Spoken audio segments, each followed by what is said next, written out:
Ok, Parashat Hashavua, Parashat Yitro. Alors ce shiur il est offert pour le Zivug Hagun de Raphaël Reuven Ben Elisheva et Jenny Bat Étoile Bezrat Hashem, un mariage très rapide avec des personnes extraordinaires Bezrat Hashem. Alors avant toute chose, Toda Lael, merci à Kadosh Baruch Hu, parce que je pensais pas pouvoir faire shiur. J'ai eu le malheur d'attraper le Covid et en étant un peu en état de fatigue, j'ai eu très peu de temps pour préparer comme j'aurais voulu le shiur et je pensais même pas avoir la force de pouvoir le faire. Et mon Chasdei Hashem. Alors on va essayer, vous me pardonnerez la voix un peu qui tousse un petit peu. Et Bezrat Hashem, on va essayer de réfléchir un peu sur cette paracha qui est celle de Matan Torah. Akadosh Baruch Hu, il va donner les Aseret HaDiberot, donc les deux tables de la loi qui contiennent les 10 commandements qu'il va dicter à Moshe Rabbeinu. Enfin, d'abord, il va les écrire précisément, et tout le Ham Israël vont l'entendre. Et Moshe Rabbeinu va redescendre avec ces tables-là. Ce qui est de particulier, et ce dont je vais essayer de parler maintenant, c'est au niveau des Ta'amim. Pour ceux qui ont l'habitude d'écouter, ou plus précisément de lire la paracha dans un Sefer Torah, un Baal Koré, il sait qu'il y a les Ta'amim, donc c'est la cantillation, c'est l'air qu'on doit suivre en lisant les psukim. Mais en arrivant à Parashat Yitro, il y a une deuxième version du son, de la cantillation. Il y a deux types de Ta'amim. Il y a ce qu'on appelle Ta'am Tarton, le chant, la cantillation basse, inférieure, et Ta'am Elyon, qui est la cantillation grande, haute, et Elyon, normalement, ça veut dire suprême, la cantillation suprême. Quand on arrive à Aseret HaDiberot, il y a cette distinction entre Ta'am Tarton, cantillation basse, inférieure, et Ta'am Elyon, cantillation suprême. Déjà, la notion simple du Ta'am, des Ta'amim qu'on lit dans la paracha, il faut comprendre, ce n'est pas des choses juste pour rendre la lecture sympathique et agréable. Si vous lisez un petit peu plus en profondeur les choses, alors c'est des notions, on ne va pas rentrer dedans, c'est beaucoup de mystiques qui parlent de ça, mais ça vient de choses très très hautes, très hautes. C'est très intéressant, c'est pas du tout notre propos, mais c'est très haut. Il faut savoir que c'est pas juste de la décoration. On avait un petit peu, on va effleurer le sujet, hein, vraiment, c'est parce que c'est pas le propos, mais c'est pas juste des petites choses, c'est vraiment quelque chose de profond.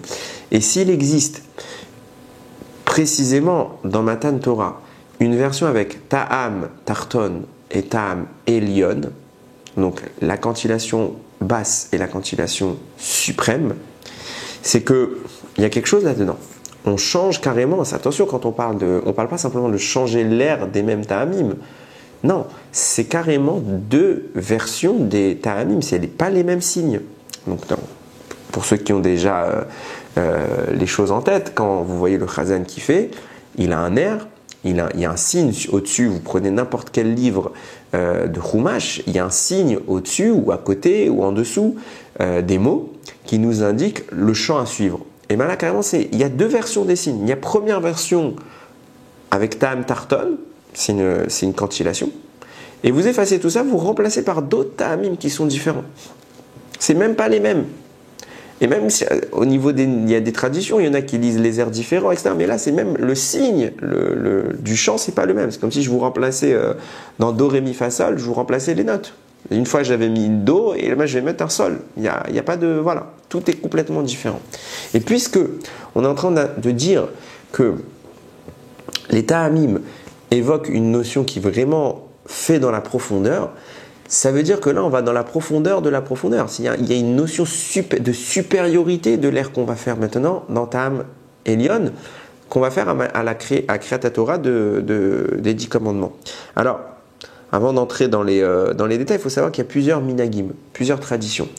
Il y en a qui lisent les parachiotes où il y a les 10 commandements, donc ils y sont deux fois dans la Torah, Parashat Yitro, Parashat Vayetranan. Il y en a qui le lisent avec Ta'am Tarton. Et quand arrive la fête de Shavuot, ils passent à Ta'am Elyon. Ça, c'est une attitude beaucoup répandue dans le monde ashkénaze. Mon Sfarad, du moins de ce que j'en connais, puisque c'est comme ça que j'ai toujours vu, on lit tout le temps Ta'am Elyon. Dès qu'on arrive à ces passages-là, on lit la version Ta'am Elyon. Donc la cantillation suprême. Alors, bon, ça c'est la manière dont ça se fait, ça change rien maintenant, mais moi ce que je veux essayer d'évoquer, c'est qu'est-ce que vient nous apprendre cette différence? Pourquoi elle existe? Alors, avant d'entrer dans mon propos, il va falloir définir un peu ce que sont que les ta'amim. Alors, il faut savoir que le Harizal, il fait une corrélation entre les ta'amim, enfin entre les dimensions du texte, on va expliquer tout de suite, et les dimensions de la vie. On sait que l'homme, il a 4 dimensions qui le composent. Il a son corps. Première dimension, c'est la dimension matérielle. Et il a sa dimension spirituelle qui se subdivise en 3 parties principales. C'est le nefesh, le ruach, la neshama. Les 3 premières parties de son âme. Il existe encore 2 autres parties qui ne nous concernent pas. Donc il y a 4 parties. Nefesh, le corps, pardon, le gouf, le nefesh, le ruach, la neshama. Parallèlement à ça, il existe 4 dimensions du texte. Il y a la lettre, il y a le tag, on avait déjà évoqué cette idée, hein. Il y a le tag, qu'est-ce que c'est que le tag? C'est les petites décorations au-dessus des lettres, c'est ce qu'on appelle des couronnes qu'on trouve dans les Sifrei Torah. Il y a cette lettre, vous voyez des petits traits comme ça, au-dessus des lettres, ça s'appelle les tagim. Donc on a la lettre, le tag, après ça on a les nekudot ce sont les voyelles, et après de ça nous avons les ta'amim. Les ta'amim, c'est la cantillation dont j'ai parlé il y a 2 minutes. Il fait une corrélation entre les 4 niveaux pour dire que chacun se correspond. La lettre correspond au corps de l'homme. Le tag, la couronne, correspond à son nefesh. Les nekudot, les voyelles, correspondent à son ruach. Et la cantillation, les ta'amim, ce dont on parle, et qui va être notre propos exclusif, ça correspond à la neshama. Qu'est-ce que j'essaye d'évoquer par là? C'est juste une introduction à mon propos et c'est pas pour rentrer dans le détail là-dessus. Si vous voulez plus de détails à ce sujet, vous pouvez regarder, on avait parlé de ça sur Parashat Lech Lecha de cette année, donc 5782. Donc ce que j'essaye de dire par là, c'est qu'on est en train d'évoquer ici l'idée que les ta'amim sont au texte de la Torah l'équivalent, oui, de la neshama pour l'homme. Les ta'amim sont au texte ce que la neshama est pour nous. C'est comme ça que je voulais formuler initialement ma phrase. Ça veut dire quoi? Puisque je l'ai évoqué dans la dimension spirituelle de l'homme, il y a 3 sous-parties, nefesh, ruach, neshama. La neshama, c'est la partie la plus noble, plus élevée, la plus raffinée, et donc c'est la plus haute, la plus proche de Dieu. Donc de même que la neshama est la notion la plus élevée, le ta'am révèle la notion la plus élevée du texte. Ça signifie quoi? Ça veut dire qu'on entre dans la dimension profonde. Quand on parle de ta'am, encore une fois, je le dis, ce n'est pas de la musique. Bien sûr que ça s'exprime sous un aspect musical, mais le ta'am révèle des notions profondes. Donc ça veut dire que la Torah nous met ici en place une lecture qui cache au travers des ta'amim des secrets. Et s'il existe une lecture standard et une lecture avec un ta'am elyon, une cantillation suprême ici, ça veut dire que le secret il est vraiment encore plus puissant, il est encore plus marqué. Et c'est de ça qu'on va essayer un petit peu de parler, si Hachem le veut bien. Alors, d'où viennent déjà, mais là je bois, hein, parce que j'ai la gorge très sèche,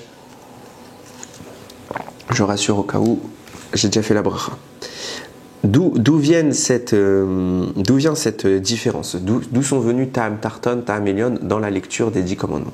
Alors, il y a plusieurs avis encore. Hein. On va parler de celui qui va être afférent au Zohar, parce que l'idée que je vais dire ici maintenant, elle va se baser sur des propos. On comprendra peut-être pourquoi j'ai choisi ça qu'à la fin, mais je vais pas m'épiloguer. Ça corrobore un peu ce que dit le Zohar. Il y a un commentateur qui s'appelle le Raza, qui dit en réalité, on distingue la personne qui parle. C'est pas la personne, on va distinguer celui qui parle. Et je m'explique. Quand Akadosh Baruch Hu a parlé à Moshe Rabbeinu et a dit les 10 commandements, il l'a dit avec Ta'am Elyon, la cantillation suprême. Quand Moshe l'a répété, l'a retranscrit, l'a fait entendre à l'humain et l'a mis dans le Chumash, il l'a fait avec Ta'am Tarton. En réalité, Ta'am Tarton, la cantillation inférieure, c'est la retranscription que Moshe a faite de la cantillation supérieure qu'il a entendue de la bouche d'Hachem. Donc ici, on se distingue 2 idées. Il y a la parole de Dieu qui se fait au travers de la cantillation haute, la grande cantillation, Ta'am Tar Elyon, et il y a ce que Moshe va répéter aux hommes sous forme de Ta'am Tarton. Donc, pourquoi Moshe fait ça? Il faut bien comprendre que Moshe ne change rien.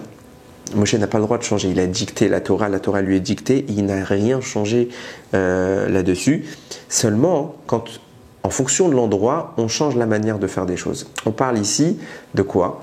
On parle de la notion qu'Akadosh Baruch Hu évoque à son niveau, qui outrepasse tout ce que nous on peut aujourd'hui appréhender, et quand elle apparaît chez l'homme, par la sphère, par le passage de Moshe Rabbeinu va la canaliser pour qu'elle soit accessible à l'homme. Donc Moshe, c'était un petit peu le filtre.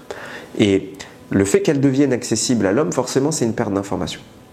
Ça veut dire qu'il existe une dimension dans le texte qui bride un peu la dimension originelle. Bien évidemment, le texte a pour particularité de permettre la restitution de la dimension originelle, mais à première lecture, c'est caché, et par approfondissement, on peut remonter.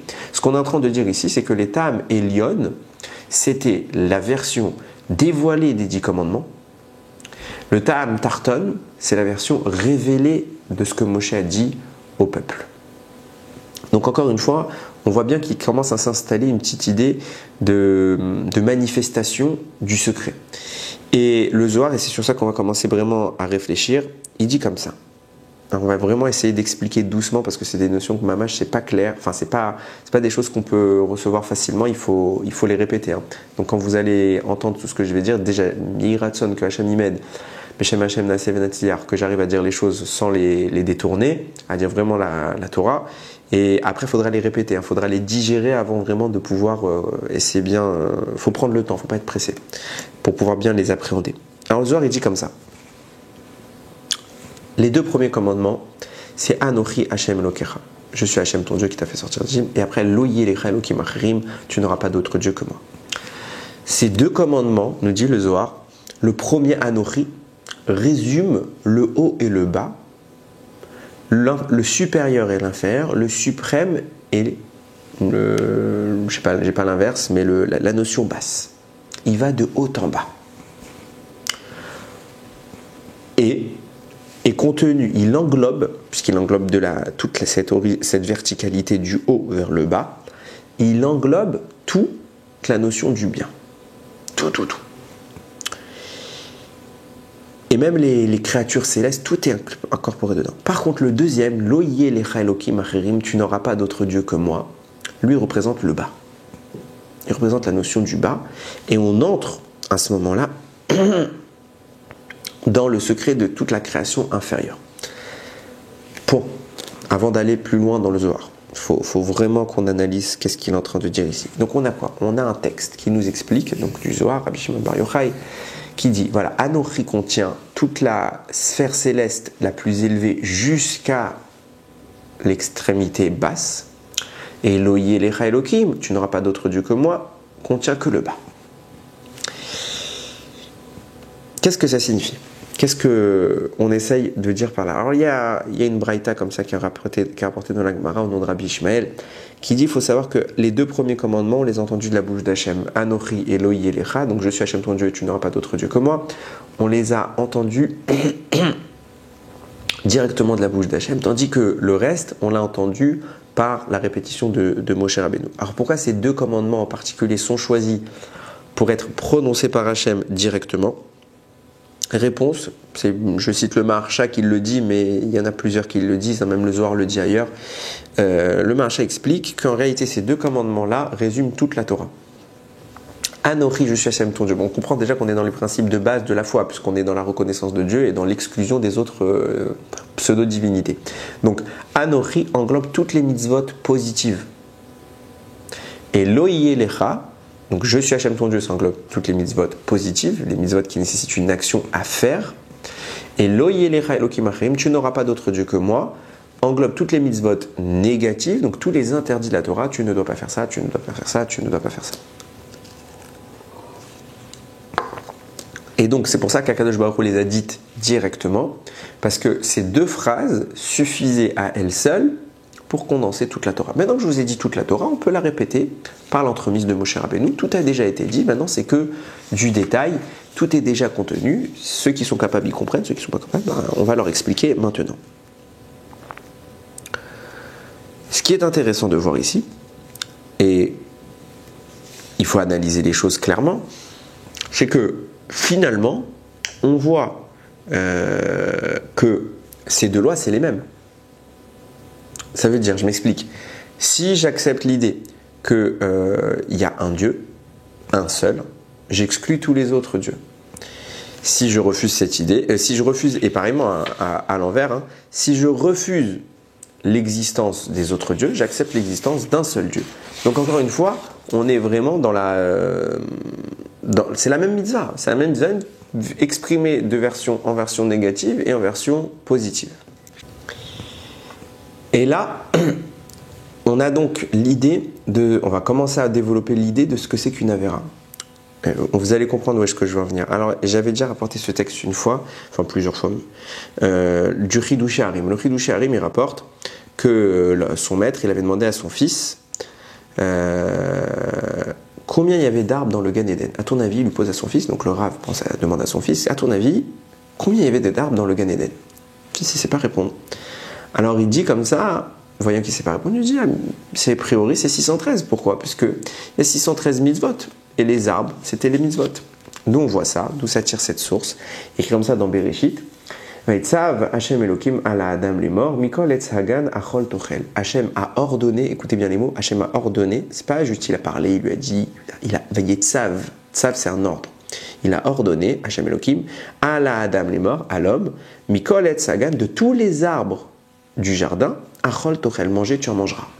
Il faut manger. C'est ça ta mitzvah. Vayetzav, c'est un ordre. Un ordre, c'est une mitzvah. J'aime bien donner une mitzvah de manger les fruits. Donc, puisque les arbres correspondent à la mitzvah, alors puisqu'il y a 613 mitzvot, il y a 613 arbres, ou du moins 613 types d'arbres. Il faut manger de tous les arbres, toutes les mitzvot. Il faut que tu accomplisses toutes les mitzvot dans ta vie. Donc, tu manges de chacun des arbres. Ça signifie que Ramim, ils expliquent dans cette idée-là, sont inclus toutes les mitzvot positives et négatives. Pourquoi? Parce qu'il y a écrit qu'il faudra travailler le jardin, les arbres, les fruits, et le surveiller. Chachamim disent, on parle de travail pour les mitzvot positives et de surveillance pour les mitzvot négatives qu'il ne faut pas transgresser. Donc fais attention à ne pas fauter et travaille, agis pour faire les mitzvot. On ne parle évidemment pas d'un travail de labour, d'ensemençage, etc. D'ensemencement, pardon, etc. Pourquoi? Parce que Chachamim nous dit, avant la faute d'Adam, il n'y avait pas tous ces travaux-là, ça se faisait naturellement. Hachem, il envoyait direct les choses, les fruits poussaient, il n'y avait pas besoin de travailler, tout était fait naturellement. C'est une punition du monde que de devoir travailler la terre. Donc, finalement, quand on analyse, quand Hachem lui dit va travailler la terre, il parle forcément pas du travail agricole. Il parle d'une notion beaucoup plus spirituelle, puisqu'il n'y avait que du travail spirituel. Donc on parle évidemment des mitzvot. Donc on voit que se distinguent ici les mitzvot positives, les 248 mitzvot positives, et les 365 mitzvot négatives. Qu'est-ce que ça signifie à l'époque d'Adam? Et c'est ça la question qu'il faut se poser. Pourquoi? Parce que faites le topo. Il doit manger des fruits. Alors, qu'est-ce que ça signifie, la mitzvah, manger des fruits? C'est pas mon sujet. Mais en attendant, ça se manifeste comment? Manger des fruits. Donc, il doit manger de tous les arbres. Donc, sur les 613 arbres qu'il y a, 248 correspondent à nos mitzvot positives et 365 correspondent aux mitzvot négatives. Et il doit manger ces arbres. Donc, finalement, c'est un acte d'action. C'est une mitzvah positive. Puisqu'il doit manger, il doit accomplir la mitzvah par un acte. Donc, ce n'est pas une mitzvah négative. Une mitzvah négative, c'est quoi? C'est ne pas faire. Et là, il doit juste faire. Donc, toutes les mitzvot sont positives.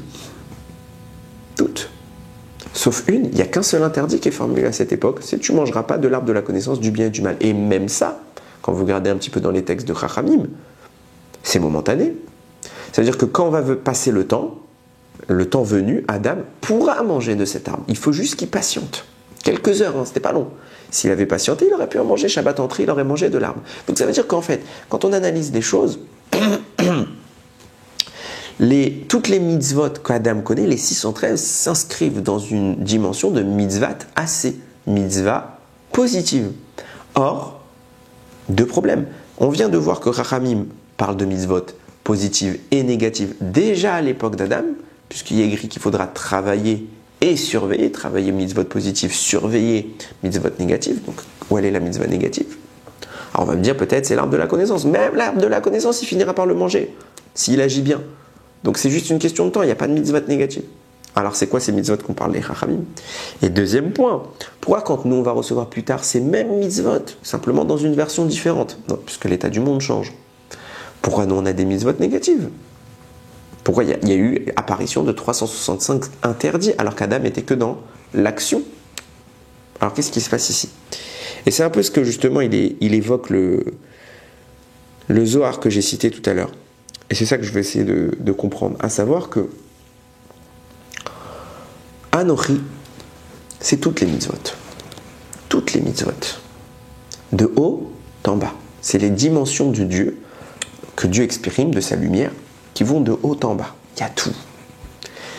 Mais l'Oye Lecha, qui vient Anochi, on est bien dans l'action. Mitzvat assez. Je suis Hachem ton Dieu, donc tu dois croire en moi. Si, c'est un devoir. L'Oye Lecha, on est dans la négation. Tu n'auras pas d'autre Dieu que moi. On rentre dans les mitzvot négatifs, c'est pour ça que le Maharshal est comparé aux mitzvot négatives. Mais ça correspond que au bas. Ça veut dire quoi? Ça veut dire que Anochi, il englobe de haut en bas, et l'Oye Lecha n'englobe que le bas. Mais puisque Anochi va de haut en bas, donc il englobe aussi l'Oye Lecha. Donc le premier commandement inclut tout, et à l'intérieur du premier commandement, quand on regarde que le bas du premier commandement, on a l'Oye Lecha.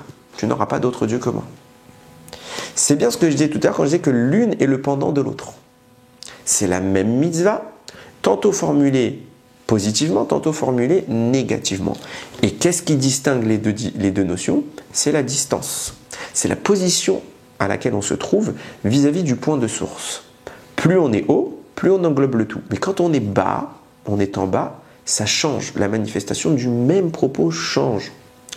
Dans la hauteur, dans les sphères célestes, dans la proximité de Dieu, alors on voit que le positif. C'est cette même lumière qui descend, et à mesure de sa descente, elle s'opacifie, elle rentre dans une dimension plus obscure, elle s'épaissit, et elle devient plus imperméable. Ça veut dire quoi? Ça veut dire que la source de divinité qu'Akadosh Baruch Hu met en place et nous fait descendre dans notre monde vient d'une source qui est très haute et qui descend, et à mesure de cette descente, on ne la comprend plus. On ne la comprend plus. Elle apparaît d'un coup dans une dimension qu'on appelle le mal. Et donc, on ne doit pas la faire. L'accomplissement de cette mitzvah, c'est de ne pas la faire. Alors que, initialement, elle vient d'une notion qui est strictement positive. J'essaye d'expliquer un peu mieux l'idée. Par exemple, ne pas tuer. Ne pas tuer, ne pas voler. Je parle de cela parce que c'est les commandements dont on va parler tout à l'heure, mais c'est aussi parce que c'est les premiers commandements de la Torah dans les 10 commandements. Il y a une mitzvah de ne pas faire ça. Mais c'est quoi sa source dans le ciel? De ne pas faire quelque chose. Ne pas faire quelque chose, ce n'est pas un acte, c'est être passif. C'est quoi sa source dans le ciel? À ne rien faire. Parce que finalement, si je ne fais pas quelque chose, je ne fais rien. Alors, c'est quoi cette source dans le ciel? C'est pas Adam, on voit bien chez lui, il n'y a que du positif. Il faut manger, il faut profiter d'une source très spirituelle. Ce qu'on est en train de dire ici, c'est qu'à mesure qu'on va descendre, quand on est de haut en bas, quand on a toute la dimension du Anochi, il n'y a que du bien. Tout s'exprime dans le bien, on exprime dans le positif. Je suis Hachem ton Dieu, donc je suis dans l'action positive. Quand je descends et que je ne regarde plus vers le haut, alors apparaît le négatif. Ça, c'est l'Oye Lecha. La même chose se manifeste en deux regards différents. Celui qui regarde d'en haut voit « Je suis Hachem ton Dieu ». Celui qui regarde exclusivement d'en bas voit « Je n'ai pas le droit d'avoir un autre Dieu ». La même mitzvah. La même mitzvah. Mais une fois elle est positive, une fois elle est négative. Quand elle part d'en haut, elle est positive. Quand elle reste en bas, elle est négative. Parce qu'elle entre dans une dimension de distance avec Dieu. Et plus on est dans la distance avec Dieu, plus on est dans l'obscurité.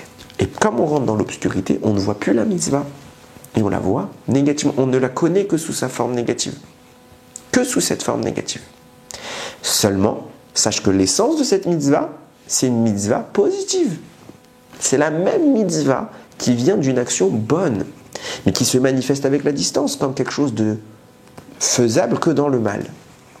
Et notre mitzvah, du coup, c'est de ne pas la faire.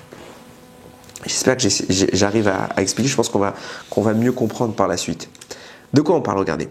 C'est ce qui se passe finalement avec les arbres. Hein. C'est exactement ça. Ça veut dire que dans le monde où Adam se trouve, il n'y a que le bien. Donc on voit que du positif. Et dans notre monde, à nous, quand la Torah va se manifester chez nous, on ne va pas voir ce bien. Regardez l'exemple que le Zohar nous donne. Et ça, maintenant que j'ai fait cette toute petite intro, on va rentrer dans les propos du Zohar. Et je pense que là, ça sera plus précis. Le Zohar, il dit, donc dans ce même interdit, donc on a dit quoi? On a Anochi Hashem Elokecha, je suis Hashem ton Dieu. Ça va de haut en bas. On englobe la sphère supérieure jusqu'à la sphère inférieure. Tout est dans le positif. Par contre, Loïe Elecha, quand tu te bornes au bas, Loïe Elecha, tu n'auras pas d'autre Dieu que moi, ça ne fait référence qu'à la dimension du bas. À ce moment-là, on voit que le négatif. Donc dans Loïe Elecha, il y a le négatif. Et qu'est-ce que nous dit Akadosh Baruch, le Zohar, à ce moment-là? Dans ce même interdit, Hachem dit, Lo ta'aseh lecha fesel, puisque tu n'as pas le droit d'avoir d'autres dieux que moi, Mechila, puisque tu n'as pas le droit d'avoir d'autres dieux que moi, tu ne feras pas de statue, d'idole, etc. Lo ta'aseh lecha fesel. Le mot pesel, nous dit le Zohar, ça vient du mot pesolet. Pesolet, c'est un résidu, un reste. D'où vient le penchant vers l'idolâtrie? Pourquoi on est attiré vers l'idolâtrie? Parce que le pesel, c'est une pesolet, c'est un résidu. L'idolâtrie, c'est un résidu d'un bien énorme, d'une source de sainteté titanesque qui n'est autre que Dieu. Seulement, quand on prend, à mesure qu'on va prendre de la distance avec Dieu, ce petit éclat de lumière, ce petit reste de sa lumière qui arrive à pénétrer dans notre monde, n'est plus accessible, parce qu'elle est loin. Donc ça nous donne l'idolâtrie. Qu'est-ce que c'est que l'idolâtrie? Nous dit le Rambam, on l'a cité plusieurs fois également, que pourquoi les hommes ont inventé l'idolâtrie? Parce que les hommes ont servi le culte, ont mis en pratique le culte des anges. Qu'est-ce que c'est les anges? Les anges, c'est une émanation que Dieu met en place pour agir dans le monde sans que ce soit lui qui intervienne directement et qui risquerait de le détruire parce qu'il est trop puissant. Donc c'est un filtre, les anges. C'est un filtre qui permet une action. Donc ça veut dire que c'est une dimension beaucoup plus faible de la lumière d'origine. Puisque la lumière d'origine elle est distante, justement, les hommes ont dit ça vaut toujours le coup d'être proche de ce qui est proche de nous, des anges. Donc on va s'approcher des anges, on va chercher d'avoir tous les profits qu'on peut tirer de cela, et on a créé l'idolâtrie. Voilà ce qu'est l'idolâtrie. En clair, l'idolâtrie, ça vient des anges, qui sont eux-mêmes un résidu, un petit fragment de la lumière d'Akadosh Baruch. Donc on voit bien que la force d'interdiction, d'où elle vient, pourquoi c'est un interdit que de croire en notre Dieu? Parce qu'on n'a plus la capacité à percevoir la source de cette vraie mitzvah. La vraie mitzvah, c'est de croire en Dieu. Et comme il y a une mitzvah de croire en Dieu, qui est extrêmement puissante, qui est une source de lumière énorme, à mesure qu'on descend, ne se manifeste que le bas de cette lumière. Et le bas de cette lumière a donné l'importance à ce qui n'en a pas. C'est-à-dire qu'à l'intérieur de l'idolâtrie, il y a quelque chose d'attirant. Qu'est-ce qui nous attire dans l'idolâtrie? Il faut comprendre. Chachamim le disent. Les gens, à l'époque de l'idolâtrie, ils étaient fous de ça. C'est comparable à la débauche. C'est la même attraction, si ce n'est pas plus. Et après, Chachamim, voyant le risque, ils ont demandé à Hachem d'annuler ce mauvais penchant. Pourquoi on courait vers ça? Qu'est-ce qu'il y a de bien? Comment on peut être attiré vers le mal? Rationnellement. Aujourd'hui que nous on a pu c'est ça. Rationnellement on dirait c'est une statue, c'est un bout de bois, c'est rien, qu'est-ce que je vais me courir vers elle? Et les gens couraient quoi? Ils étaient à ce point-là bêtes? Non, il y avait quelque chose de succulent dans l'idolâtrie, de merveilleux. C'est quoi? C'est ce petit résidu de lumière de la mitzvah lorsqu'elle était vue d'en haut. Vue d'en haut, elle est positive. En bas, on n'arrive pas à percevoir ça. Et donc, comme elle est distante, elle est empreinte par le mal. Le mal, c'est quoi? C'est la distance avec Dieu. Et comme on est loin, et que nous ne voit plus le devoir naturel de s'approcher d'Hachem, du Anochi, je suis Hachem ton Dieu, alors on ressent dans ce qui est dans notre monde, puisque Anochi, je suis Hachem ton Dieu, c'est la mitzvah qui vient d'en haut, elle est trop haute, on ne la ressent pas. Par contre, dans les anges, il y a cet éclat, il y a ce petit fragment, qui n'est qu'un rien du tout de la mitzvah originelle. Et ça, on le ressent. Parce que ça, c'est dans notre monde. C'est le bas de la même mitzvah. Et il est dans notre monde, le bas de la même mitzvah. Il n'est pas en haut. Donc, on ressent ce bas. C'est chez nous. La vraie mitzvah, on ne la ressent pas, elle est haute. Mais le reste de cette mitzvah, il est là, il est dans notre monde. Et c'est quoi son expression? C'est les anges. Donc, quand il y a les anges, on ressent la divinité à un niveau exaltant. Et on court vers ça. à bras ouverts. Sauf que dans cette version-là, dire que c'est l'ange la source, c'est de la vodazara. C'est de dire que Dieu, il y a autre chose que Dieu. C'est la version mâle, mauvaise. Pourquoi on l'aime? Parce qu'il y a Dieu à l'intérieur. Parce qu'il y a du divin, elle tire sa source du divin. C'est un résidu de la base. Pessolette, c'est un résidu de quoi? De Anochi. Lo yelecha elokim achrim, tu n'auras pas d'autre Dieu que moi. C'est le résidu négatif, c'est le reste qui se perçoit dans notre monde de la mitzvah originelle de je suis Hachem ton Dieu. Et puisque c'est un reste perceptible dans notre monde, il n'y a que dans cette dimension qu'il est perceptible. Et dans cette dimension-là, il apparaît comme mauvais. Parce qu'on n'a pas le droit de voir un autre Dieu. Mais ce que nous devons voir, c'est je suis Hachem ton Dieu. C'est au lieu de regarder son expression basse, on devrait regarder son expression haute. Et on n'y arrive pas. C'est pour ça qu'il est si agréable de faire l'idolâtrie, parce qu'en réalité, ce qu'on cherche dans l'idolâtrie, c'est Dieu. C'est Hachem.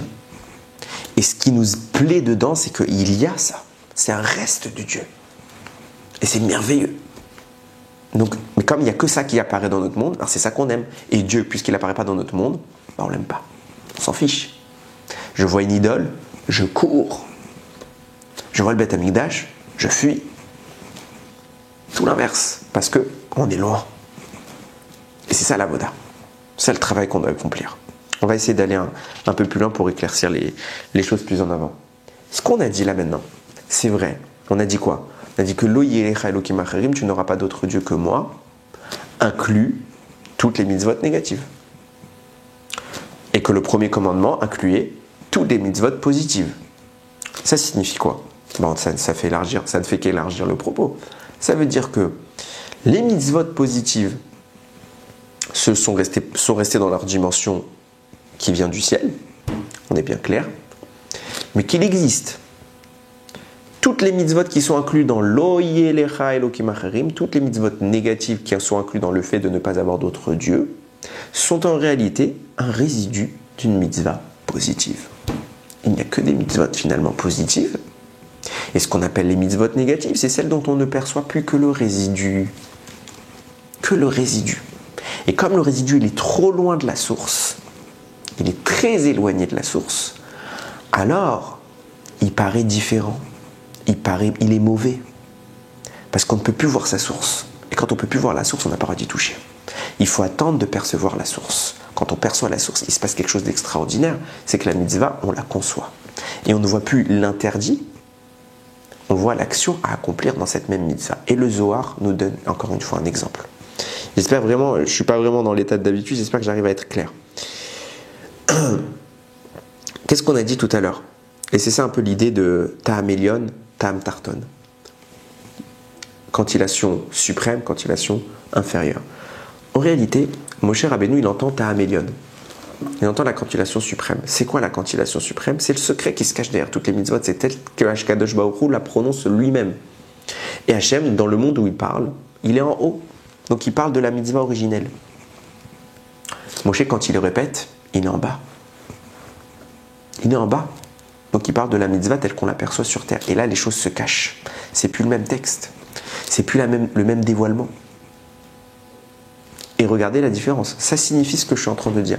Qu'à chaque mitzvot négative, existe une source originelle plus puissante, infiniment plus puissante, qui n'est en réalité qu'une mitzvah positive. On est d'accord. Et le Zohar nous donne l'exemple. Il nous donne clairement l'exemple. Il dit, regardez dans la différence. Il y a écrit « Lo tirtsar », tu ne tueras pas. Dans Ta'am Tarton, c'est écrit « Lo tirtsar », il n'y a pas de problème. Mais dans Ta'am Elyon, on est déjà dans une fin de pasouk. Et on fait Lo tirtsar. Ça dépend après des Ta'amim, hein. Je chante comme moi j'ai l'habitude. Donc, nous dit le Zohar, il y a une petite séparation à établir entre Lo, la négation, et tirtsar, le fait de tuer. Pourquoi? Nous dit le Zohar, si ça avait été écrit collé, sans séparation, dans les Ta'amim, alors aucun meurtre, de quelque forme soit-il, n'aurait jamais été envisageable. Je traduis ça de façon concrète. Même un meurtre de mitzvah. Exemple, pour une guerre, on n'aurait pas eu le droit de tuer nos ennemis, on aurait dû mourir. Quelqu'un vient pour te tuer, nous dit la Torah, quelqu'un vient pour te tuer, tu te lèves et tu le tues avant. Tu n'aurais pas eu le droit. Quelqu'un qui transgresse une mitzvah grave de la Torah qui est passible de mort, tu n'aurais pas eu le droit, puisqu'il écrit lo tirtzar, interdit définitif. La Torah est venue placer un espace entre lo et tirtzar. Pour te dire que l'interdit, c'est lo tirtzar, tu ne tueras pas. Mais lo est à distinguer de tirtzar. La négation est à distinguer du meurtre. Parce qu'il existe des meurtres de mitzvah qui sont positifs. Et ça, c'est la source originelle de lo tirtzar, qui apparaît sur terre comme un interdit. Mais sa source originelle, c'est une mitzvah positive. Tu dois tuer pour une mitzvah. Il y a des mitzvot où tu dois tuer. Mais sur terre, lo tirtzar, c'est interdit de tuer. Mais en réalité, c'est que ça le meurtre. Le meurtre, en réalité, dans la Torah, est une mitzvah positive. Tu dois tuer. Alors, j'espère que ça ne va pas être coupé sur Internet, parce que ça pourrait paraître bizarre. Mais tu dois tuer quoi pour une mitzvah? C'est quoi tuer pour une mitzvah? Quand il y a une guerre, quand tu dois sauver une vie, etc. Ça, c'est une mitzvah. C'est que ça, la mitzvah en question qui correspond à ce commandement-là, qui est le 6e de la Torah. Le 6e commandement des 10, c'est de tuer pour la mitzvah. Sauver des vies. Si tu dois tuer pour sauver une vie, c'est une mitzvah. Sur terre, il descend, et la notion du meurtre n'apparaît que négativement. Que négativement, le meurtre c'est mal, point. Donc tu ne dois pas tuer. Mais en réalité, ça n'a rien à voir avec la mitzvah, c'est le bas de la mitzvah. La vraie mitzvah, elle est positive. Tu dois tuer pour sauver des vies. Lo tinaf. C'est lo tinaf le suivant? Non, c'est lo tinaf. Lo tinaf. Tu ne commettras pas l'adultère, la débauche. Nous dit le Zohar, s'il n'y avait pas encore une fois cette petite séparation entre lo et tinaf, donc la négation et la débauche, alors on n'aurait jamais eu le droit d'avoir des enfants. Parce qu'elle t'aura complètement interdit tout ce qui ressemble à de la débauche. Alors le mot débauche en français, il est mal connoté ici, hein, mais c'est le mot qu'il faut pour traduire. Mais tout rapport sexuel aurait été interdit, lo tinaf, complètement. La Torah, elle a mis un espace pour distinguer la négation de tinaf. Pourquoi? Pour te dire que cette mitzvah-là, c'est une mitzvah active. C'est positif. L'union avec son conjoint, l'enfantement, c'est une mitzvah active. Mais tellement qu'elle est haute, et que sur terre on voit des choses d'en bas, chez nous, on ne peut pas voir cette dimension-là. Donc nous, on peut voir dans la débauche que quelque chose de mal. Et c'est pour ça que dans beaucoup de religions, même les rapports licites sont pas vus d'un bon œil. Alors que chez nous, c'est Kodesh Kodashim. Kodesh Kodashim, c'est les choses les plus saintes. Dans, par exemple, la religion chrétienne, le summum, c'est de se séparer à vie du sexe opposé. Nous, non, au contraire, on doit se marier. Nous, c'est une mitzvah d'avoir des enfants. Au contraire, c'est tout l'inverse. Parce que dans notre monde, rationnellement, on n'arrive pas à concevoir la grandeur de cette mitzvah. Elle est très haute, elle est positive, elle est active, c'est une mitzvah positive, mais sur terre, avec la distance, la lumière n'apparaît pas. C'est un petit truc tout sombre. Et donc, ça paraît mal. Mais au fond, il y a quelque chose d'énorme. Lo tignov, pareil nous dit le Zohar. Si elle n'avait pas écrit lo avec espace tignov dans la cantillation, évidemment, alors aucun vol, toute forme de vol aurait été interdite.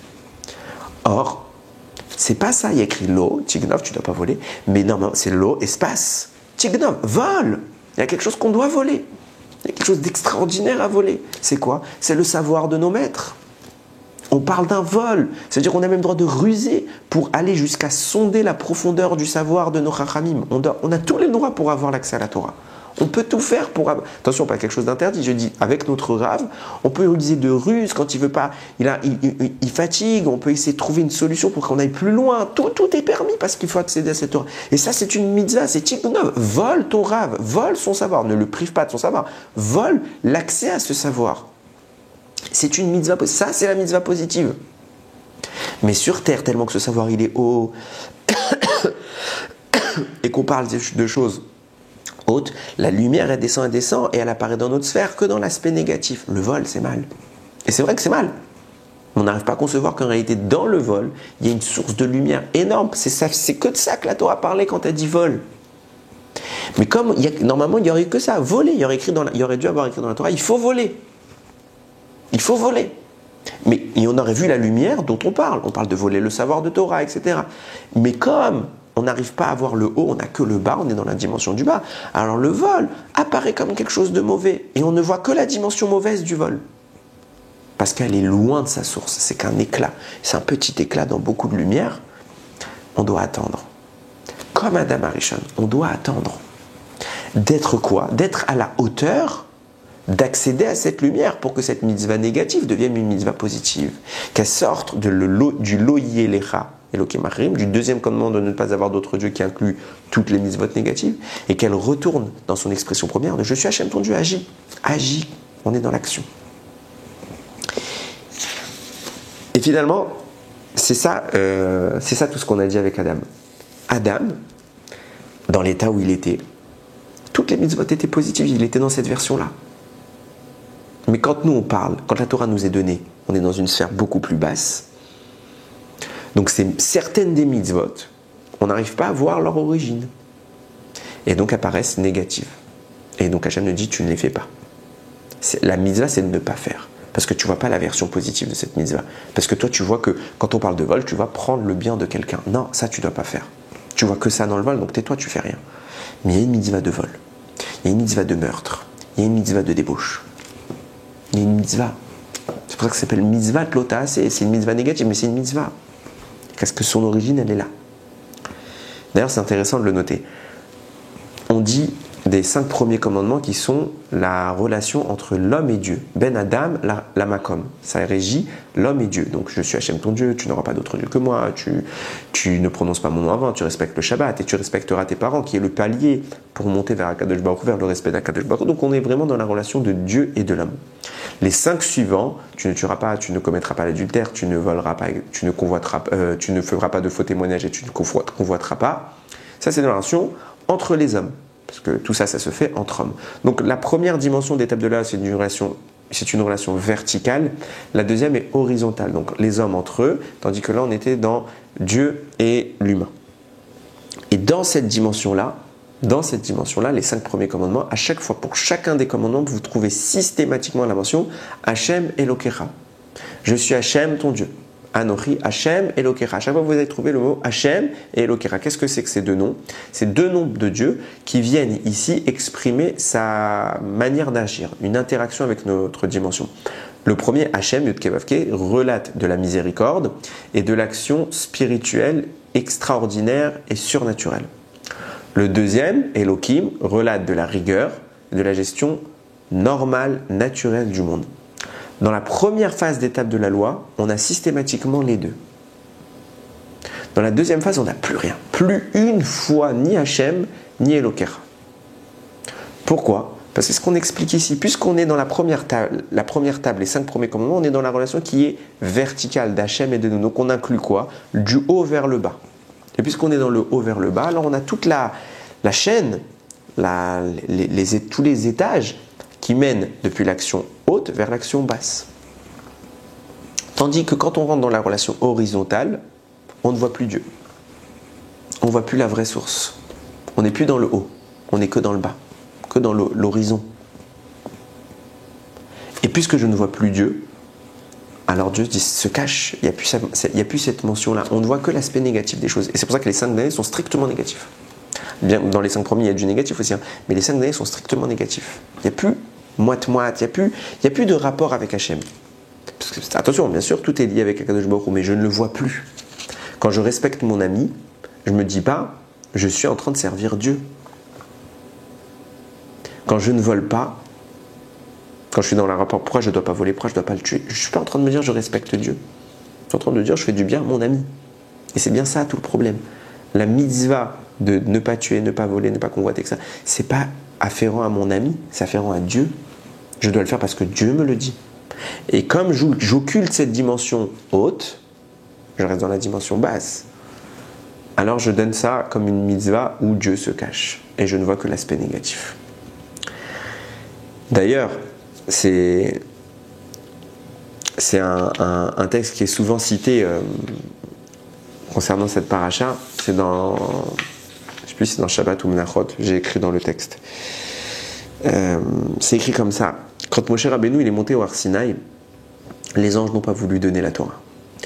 Donc il a eu à débattre contre les anges, leur prouver qu'il avait raison, et il leur a fermé leur clapet. Comment? En disant ouais, il y a écrit tu respecteras tes parents, tu ne dois pas tuer, tu ne dois pas voler, etc. Vous n'avez pas tout ça, puisque vous avez ni parents, ni meurtre, ni quoi que ce soit. Donc en clair, il n'y a pas de tout ça. Il n'y a pas tout ça. Donc vous, ça ne vous concerne pas la Torah. Et ils ont accepté l'argument, mais au vu de tout ce qu'on vient de dire que toutes les mitzvot en réalité sont positives. Toutes les mitzvot.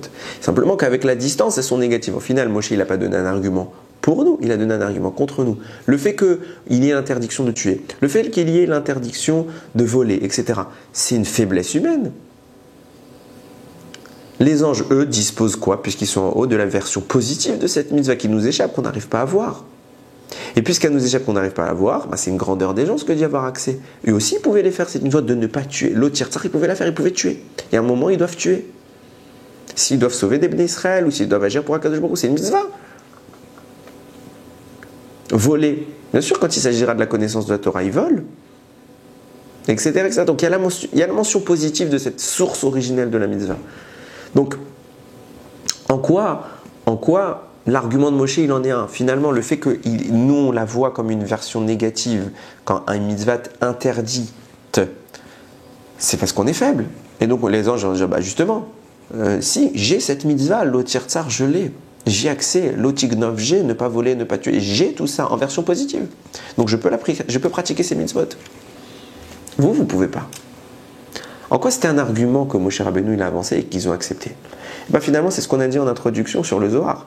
C'est que la version originale de la mitzvah, celle qui va de haut en bas, elle va aussi jusqu'en bas. L'inversion, l'aspect bas, on avait dit qu'il y avait Anochi, je suis Hachem ton Dieu, qui est en haut jusqu'en bas.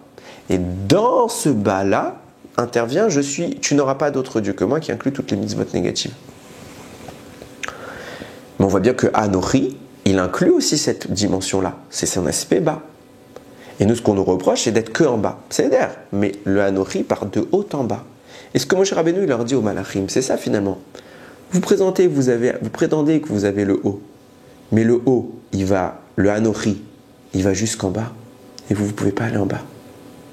Vous ne pouvez pas aller en bas. Vous ne pouvez pas voir en quoi, c'est ça votre défaut. Vous ne pouvez pas voir dans votre monde, il n'y a pas la notion de négativité de la mitzvah. Vision mauvaise de la mitzvah, vision basse. Mais elle existe dans Hachem. Puisqu'Hachem il a créé de haut en bas la mitzvah. Sa version haute, c'est positif. Sa version basse, elle est négative. Mais elle existe. Ne pas tuer fait partie des mitzvot de la Torah en version négative. Mais plus on monte, plus on va transformer cet interdit en mitzvah positive. On va y voir que dans le meurtre, que le bien, que le côté bon, la source originelle. Mais si tu ne peux pas descendre en bas, tu n'as qu'une partie, donc tu es dans un service de Dieu qui est incomplet. Nous étant en bas, nous pouvons monter en haut. Vous étant strictement en haut, vous ne pouvez pas descendre en bas. Et quoi que soit votre travail, vous aurez toujours un service du divin incomplet. Nous, on commence en bas pour monter. Vous restez en haut, vous ne pouvez pas descendre. Ma'alim bakdusha ve'en moridin. On monte dans la sainteté, mais on ne descend pas. Donc votre problème à vous, c'est que vous n'aurez jamais l'intégralité. Tandis que nous, certes, nous commençons en bas. Nous sommes méprisables par rapport à ce que vous avez accès. Nous n'avons pas accès à la vraie mitzvah. Mais on peut l'avoir. Vous ne l'aurez jamais entière. Donc on est supérieur et oui, on doit avoir la Torah. Oui, on doit avoir la Torah. Et de là, je tire pour moi le message sans doute le plus important de notre pratique des mitzvot, c'est pourquoi on aime tant faire le mal.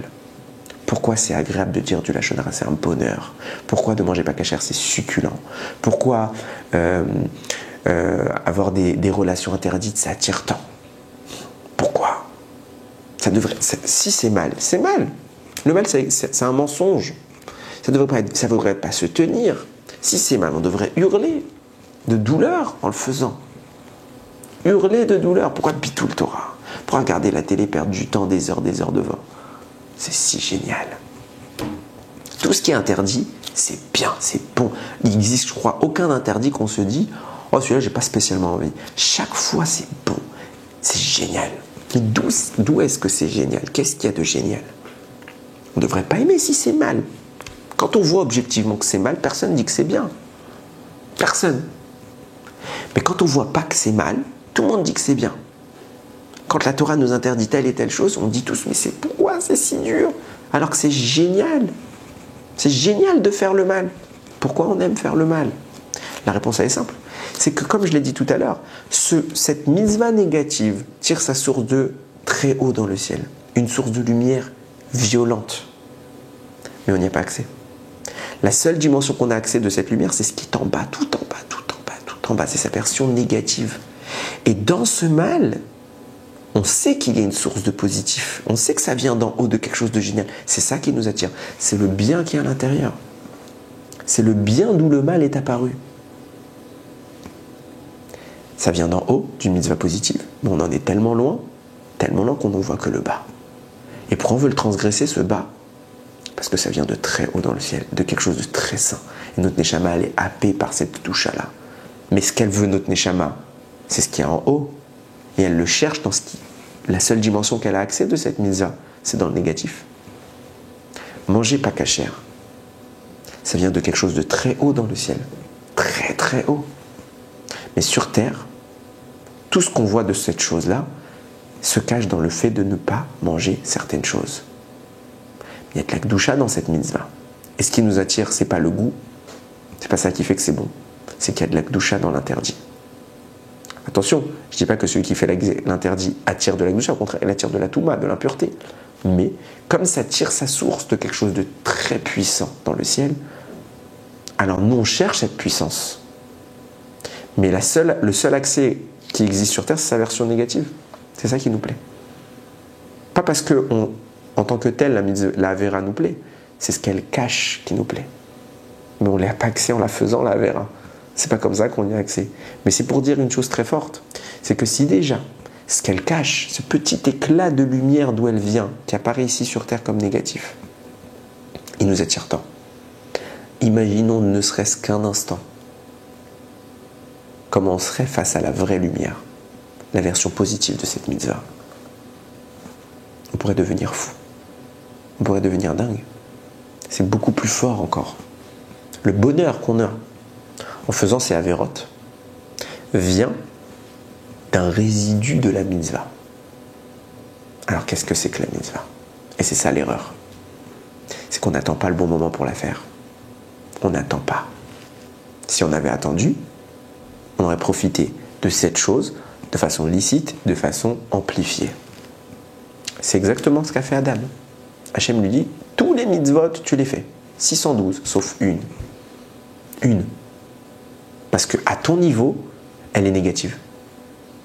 Attends qu'elle devienne positive. Attends d'être au niveau de la voir de façon positive. Tu ne toucheras pas de l'arbre de la connaissance du bien et du mal. Pas tout de suite. J'ai pas dit jamais. Pas tout de suite. Parce qu'elle est tellement haute, cette mitzvah, que même toi, Adam, qui est très haut, tu n'arrives pas à la voir. Et tu ne vois que du mal. Tu ne vois que sa version basse. Mais si tu attends, tu vas grandir. Tu vas monter plus haut et tu verras le bien et tu pourras l'accomplir de façon positive et pas de façon interdite. Et le bonheur que tu as en goûtant ce fruit qui t'attire tant, il sera amplifié puissance 1000. Ce qui nous attire dans le mal, c'est le bien. Pourquoi on veut faire du mal? Parce qu'on veut faire du bien. Je sais que c'est complètement contradictoire. Mais c'est ça que vous cherchez en fait. Il n'y a pas de Rechaïm. On a tous une Neshama. Ce qu'elle cherche, c'est le bien. Simplement qu'on n'a pas su poser son regard au bon endroit. Quand on fait une Avera, sachez-le, ce qu'on cherche au fond, ce qu'on trouve agréable au fond, ce qu'on aime dedans, c'est qu'elle vient d'une source de bien. Alors au lieu de la faire en mal et de profiter, pseudo-profit, attendons de grandir. Profitons de notre temps pour s'élever et trouver la source positive de cette mitzvah. Et alors, à titre d'exemple, comme j'ai dit tout à l'heure, on ne vole pas, sauf la connaissance de son maître. La joie qu'on aurait pu profiter d'un vol sur Terre, on a volé le dernier iPhone, on a volé tel truc, maintenant on va kiffer. On la ressentira 1000 fois plus amplifiée lorsqu'on volera la Torah de notre maître. Le fait d'avoir accès à cette Torah sera pour nous une source de joie. Il n'y a pas de mot. Pareil, la débauche. Même histoire. Ah, elle est attirante. Ah, il est attirant. J'ai envie. Je suis marié. Je suis pas marié. Tout ce qui est interdit, j'ai envie. Pourquoi j'ai envie? Parce qu'il y a une dimension dans ça, très haute, qui est merveilleuse. Attends. Trouve cette dimension, et le jour où tu l'auras, où tu auras accès à la mitzvah version, à cette même chose dans sa version haute, dans son ta'am Elion. D'ailleurs, c'est intéressant, le mot ta'am veut dire le goût. Dans la cantillation suprême, donc dans la version dévoilée de ce qu'Akadosh Baruch Hu a créé, dans sa source première, le jour où tu trouveras ça, alors, en faisant le bien, en faisant la mitzvah, tu auras un profit, un plaisir infiniment plus grand. Parce que là, ce que tu goûtes en faisant une avéra, c'est un éclat. Là, tu auras la vraie lumière. C'est vrai pour toutes les avérotes. Alors, en réalité, faire une avéra, c'est se priver d'un grand bonheur. C'est comme si on vous dit, vous avez accès à des millions, mais vous utilisez quelques centimes. Mais c'est l'accès aux millions qui vous motive. Parce que vous savez que ces quelques centimes viennent des millions. Et donc, vous restez à côté. Vous n'avez pas accès aux millions. Vous avez accès à rien du tout. Vous avez accès à quelques pièces. Qu'est-ce qui vous attire, c'est le million.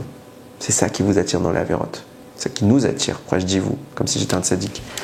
Qu'est-ce qui nous attire? C'est le bien qui est caché. Alors, attendons de faire le bien et arrêtons de faire le mal.